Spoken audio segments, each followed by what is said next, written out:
अरे जब तेरी पोती के पीछे तुझे खर्चे पर खर्चे करने पड़ेंगे ना, तब ये तेरी सारी खुशी गम में बदल जाएगी। पहले लड़की की पढ़ाई लिखाई का खर्चा, फिर उसकी शादी का खर्चा। अरे आजकल की शादियां कितनी महंगी हो गई है। गहने बनाओ, लाखों रुपए पानी की तरह बह जाते हैं। लड़कियां तो सिर्फ खर्चा करवाने के लिए ही पैदा होती हैं। इस तरह लड़कियों के प्रति अपने विचार व्यक्त करते हुए सावित्री ममता को लंबा चौड़ा भाषण देके चली जाती है। अब तो आप लोग इस कहानी में सावित्री देवी का पात्र अच्छी तरह समझ ही गए होंगे। कुछ समय बाद सावित्री की बड़ी बहू भी एक लड़की को जन्म देती है। फिर क्या था, सावित्री पूरा आसमान सर पर उठा लेती है। हे भगवान, ये तू मुझसे किस जन्म का बदला ले रहा है? अरे मैं तो मंदिर में रोज आकर तुझसे कहती तो थी कि मुझे एक पोता चाहिए, और तूने मुझे पोती दे दी। इतनी मिठाइयाँ और प्रसाद चढ़ाने का क्या फायदा हुआ? तभी सावित्री की बहू निशा कहती है, क्या माँ जी, आप भी इतनी सी बात पर नाराज हो गई हैं? देखिए तो आपकी पोती कितनी सुंदर है, बिल्कुल आप पर गई है। अरे चुप कर, तुझे 9 महीने इतने महंगे महंगे काजू बादाम फल फ्रूट खिलाने का फायदा क्या हुआ? मेरे तो सारे पैसे बर्बाद हो गए।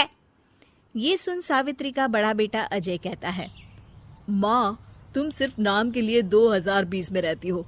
असल में तुम्हारा दिमाग सैकड़ों साल पुरानी सोच रखता है। आज के जमाने में लड़का और लड़की में कौन फर्क करता है।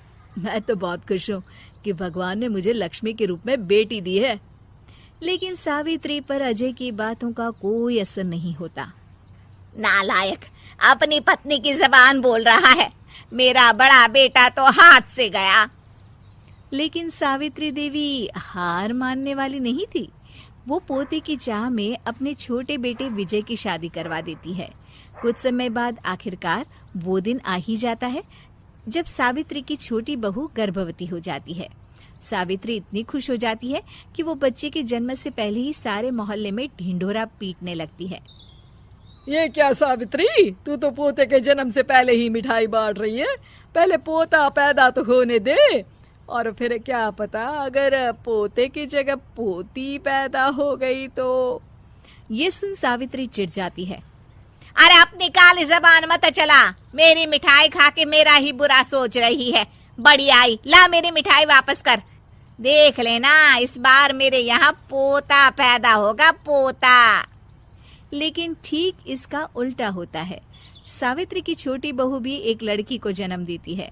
सावित्री फिर से रोना धोना शुरू कर देती है और अपनी छोटी बहू को कोसते हुए भला बुरा कहने लगती है।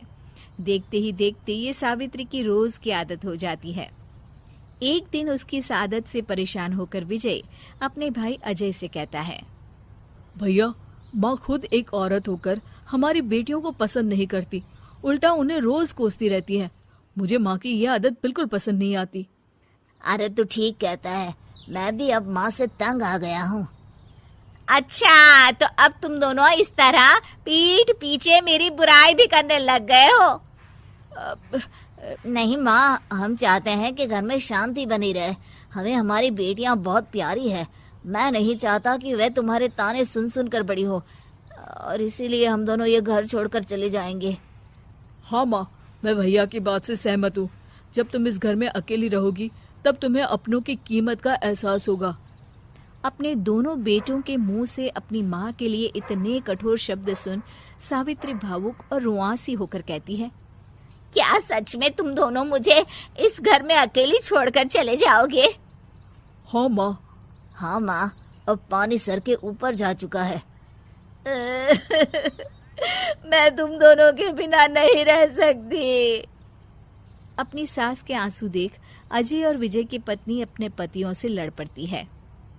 अरे जिसे जाना है वो जाए, मैं माँ जी को छोड़कर कहीं नहीं जाने वाली।